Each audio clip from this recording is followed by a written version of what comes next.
Welcome back to Studio Chatter. There are so many questions about childbirth options these days. Let's welcome Richelle Jolley, a certified professional midwife, to the table. Welcome. Hello. Hello. Nice to be here. Thank you for inviting me. Yes. Oh, thank you for now, being Richelle, I got to know through a women's retreat that we went to, and she told me that she was a midwife for home births. Mm-hmm. Now, would you like to share with us what brought you to this calling? Yes, and thank you for referring to it as a calling, because I very much view it as a calling. Mm-hmm. It came in a dream. So, in the summer of 1996, I was sleeping in, and I went into Which is rare, right? Which is rare. It's rare, right? Yes. To sleep in. Well, it's rare anymore, but anyway, I went into a dream in which I was being a midwife to one of my sisters. At the time, that sister was not pregnant, and no prospects of becoming pregnant soon. But when I awoke from that dream, I had a new identity, and I knew that I was a midwife. And along with that, a drive to get myself educated to do what I now understood was my calling. What did you think it was prior to that? I actually didn't have a passion or a calling. I wanted to be a mom, you know, but it just, I think for me, it needed to come that way in a dream. That's amazing. So but the fun thing about this story is that 4 years later, as a newly graduated midwife, that sister was my first official client. Oh my word. Yeah. So not a coincidence That gives at me all. goosebumps. Yeah. That's really awesome. Yeah. That's cool. And how did it go? It went great. Was it? It went great, yeah. And the curly black hair that I saw crowning in the dream, well, she married a half black man, and so her kids have black hair. So. Okay, so where did you receive your education? I graduated from the Midwives College of Utah. Okay. And they are currently located in Salt Lake, but when I enrolled in school 20 whatever years ago, they actually had their small little office in Springville. No way. Yeah. Oh. So that's where you took your courses, was down there in Springville? Yeah. Wow. That's where I started out. Okay, so how long does it take to get certified? Well, there is some leeway, but it's anywhere from a 2 to 4 year program, depending on how many credits you want to take each year. So That's not bad. So almost like a nursing degree. Absolutely. yes, yeah. Yeah. A nursing Or degree doctor plus doctor, right, right. because you have to have just So much more knowledge than just, Well, and I think there's so many options now for childbirth. Yes. It's like all of a sudden I'm having a baby. Now what?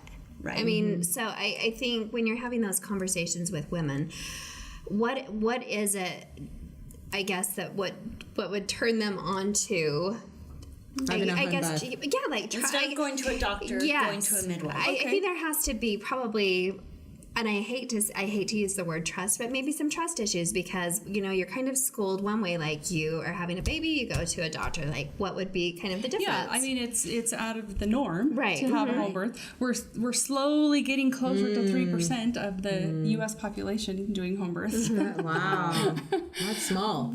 It is a small amount, but it's a huge increase in just the last 10 years. So, Right. Okay, so well, first of all, the relationship that I have with my clients, that's something that women really value. They value being able to build a friendship with their care provider. My goal, and I'll usually schedule an hour per appointment, because I want to have plenty of time to answer any questions, to address any aches, pains, or ailments that the mom's dealing with. As opposed to 10 minutes when you Right. go with the doctor. Right. And pain Maybe an arm and a leg. another But nurse. hey, it's okay.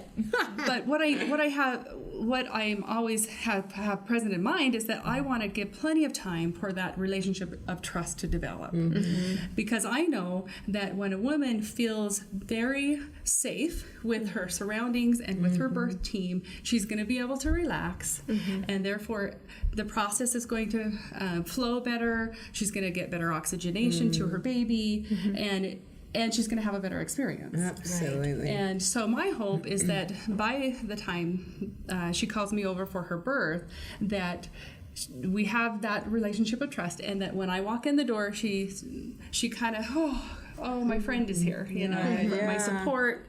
And so what are the benefits of having it at home rather than in a hospital? So that's the one benefit, the close relationship. But also, the number one reason why women choose to have a home birth is so that they can have the choices. They have the control.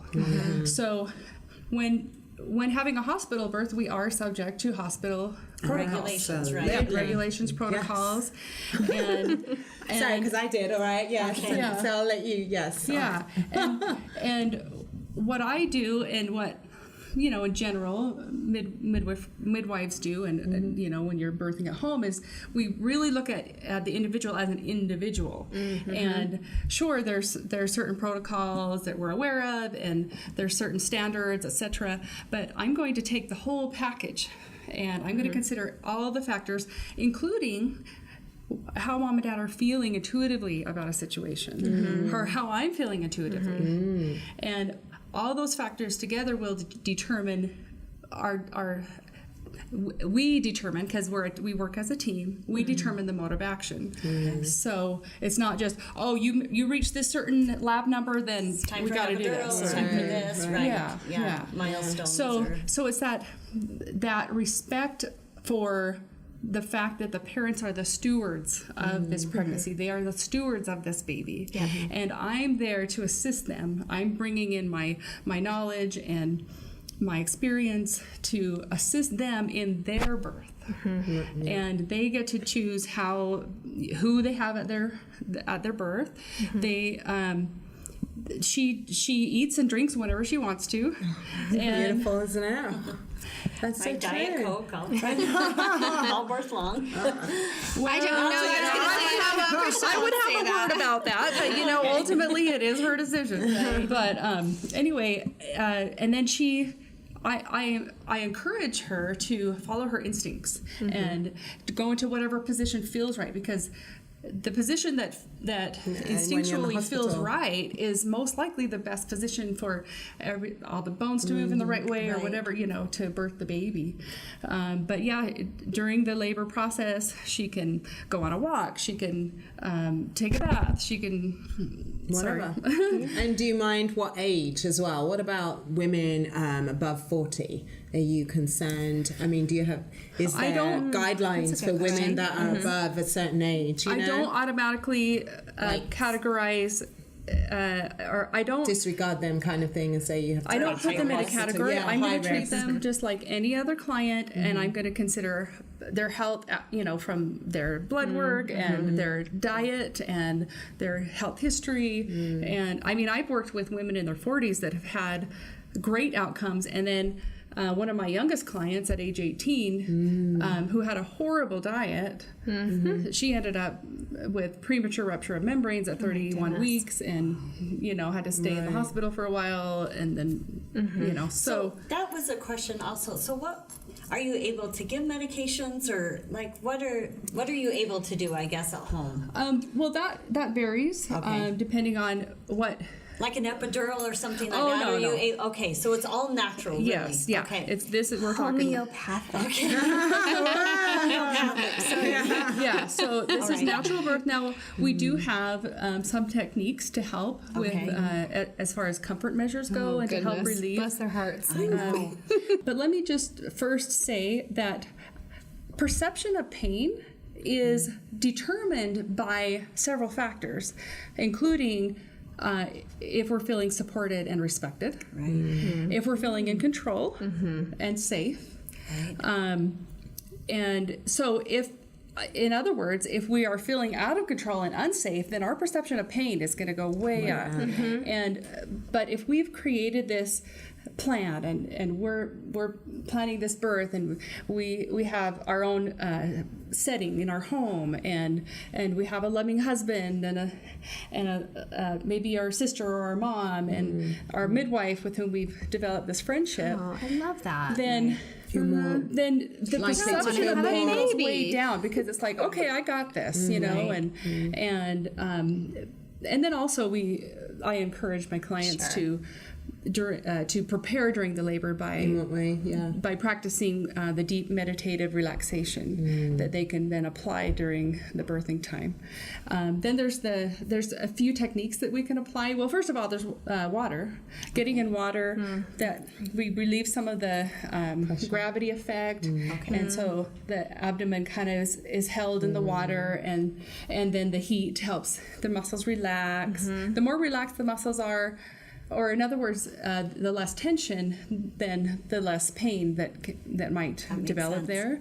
And so, and then there's the back pressure and the hip squeeze. Those are really popular. So just a pressure on the sacrum, on that, that bottom bone, the triangle bone under all the spine, putting pressure on that. Most women will go into a hands and knees position. They find that to be the most comfortable. I saw that on your video. That's very interesting. Yeah, it is. Yeah, and so then I'll just stand behind her and then just lean on, onto her sacrum with my hands to give pressure, because we have the counter pressure from the floor. Oh my goodness. And then the other technique is to one of us doing this, or easier if I'm on one hip and Dad is on the other hip, and we just squeeze the hips together, and that does some relief. And the reason why that works is because the brain registers the sensation of pressure, or the sensation of pressure is registered. It overrides the sensation of pain, but not 100%. But for some, for a lot of women, it's significant the difference that they feel with that pressure. So how many are on your team when you're going to deliver? It's you and... It's me and my assistant. Shanley Robertson works with me, and we've been working together for a few years. She's also a certified midwife. And then I am usually always working with an apprentice, because I want to perpetuate this art and train other women. So what if there's an emergency whilst you're at home, and things just, because they do, don't they?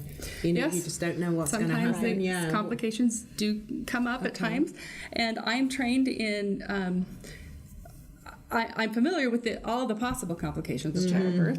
I'm trained in most of them. I know when my limit is, and I know when it's time to transport. But most complications I can handle. And I have dealt with several. Right. Yeah. Oh, So like fantastic. being posterior or something like that, or Well, I don't even consider that a complication. you don't. Oh, wow. I love you. That was my first birth. Was just that. But yes, which was huge in the hospital. I'm midwives in general, but I myself am very skilled at palpitating abdominally, and I can tell what position the baby's in. I can tell if the baby's posterior, and then. So if we're at the end of the pregnancy and baby's posterior, then I give a guide to mom to do some different techniques to move the baby, to get the baby to turn anterior, and or we'll do it during labor as well. And usually we can get the baby to turn. That's amazing. That is amazing. It is. The thing that was really eye-opening for me, because in England it's the midwives that deliver. So my mom was a midwife, so you didn't think that when I came here and I saw a doctor in there when I was ready for labor, I was like, where's the midwife? Right. And it was the weirdest thing for me to think, why are you in here?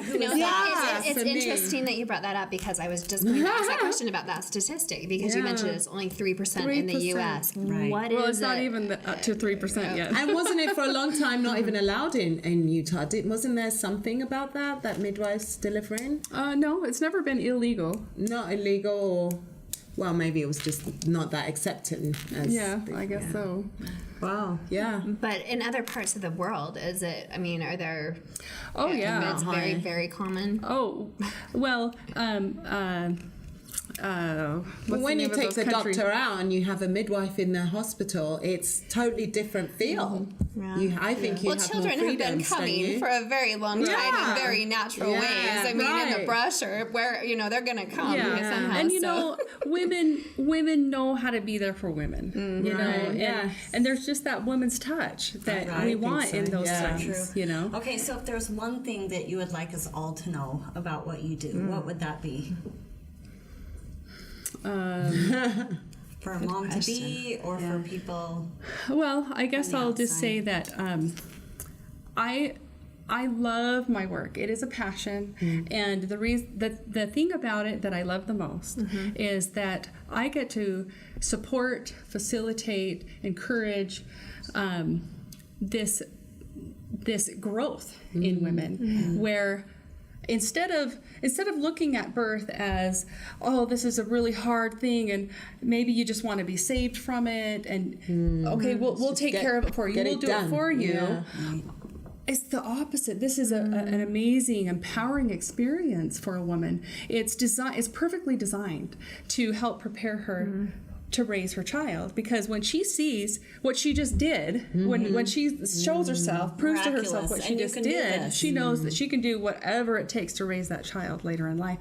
So I love being a part of that support system to encourage that kind of self-development that I see, and it's especially notable with first-time mommies, you know, and I watch them become a woman, a mother, you know, and it's just so beautiful. So where can people contact you if they want to, you know, find out more information? You could just Google my name, and Richelle. information, Richelle Jolley, but it's R-I, and Jolley with an E-Y, but my website is jollymidwife.com. Perfect.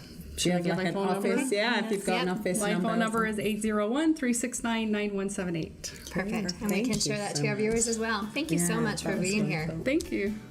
Coming up next, we are going to talk with Angie about how she goes about finding gifts. Don't go anywhere.